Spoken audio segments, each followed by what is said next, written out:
Well, let's go across to the top story this evening. U.S. President Joe Biden promised more arms for Ukraine as he spent over 5 hours in what was an unscheduled stop in Kyiv ahead of the one-year anniversary of the Russian invasion. Now, the president's public itinerary had initially suggested that he would be visiting Poland. As per reports, President Biden embarked on an hour-long train ride from the Polish border. Biden was escorted by his Ukrainian counterpart Zelensky on a walkabout around central Kyiv, even as air sirens could be heard. Speaking alongside Zelensky, Biden said that the brutal and unjust war was far from over, but added that Putin's war of conquest is failing. Biden announced that Washington will provide Kyiv with a new military aid package of $500 million. He also said that the package would equip Ukraine with more high-mobility artillery rocket systems. Meanwhile, European Union minister met in Brussels to ensure more ammunition for Ukraine in the protracted war against Russia. EU's top diplomat, Josep Borrell, said that EU needs to ensure that the Ukraine has enough ammunition to continue this fight.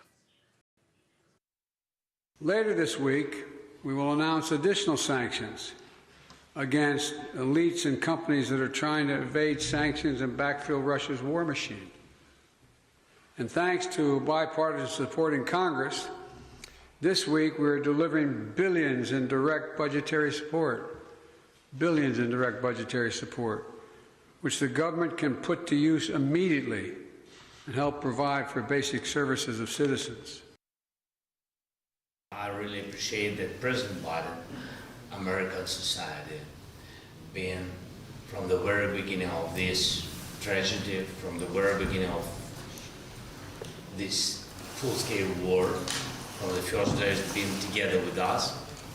First phone call of support was from White House to Ukraine.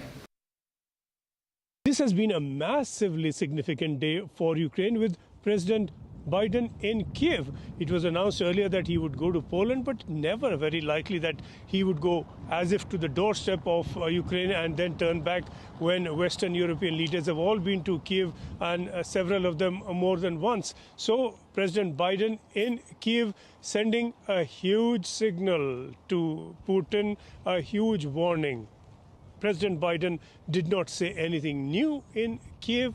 What matters is that he said it in Kyiv. He said it emphatically that the U.S. is with Ukraine all the way. A new arms package was announced, and it was announced that there will be no stoppage to monetary support, to military support, and that the U.S. will be with Ukraine for as long as it takes. This, again, of course, is not something that we have not heard before, but this visit was enough in itself. If Biden had come to Ukraine and said nothing, that still would have been a louder message from the U.S. than any that we've had so far. This clearly would have rung massive alarm bells in Moscow. They have been playing a game of brinkmanship. They think that there will be a point where U.S. support to Ukraine would stall. This sends out a message that the U.S. has no such intentions, and that the U.S. is going to back Ukraine very strongly militarily in the imminent spring offensive and beyond that if it has to.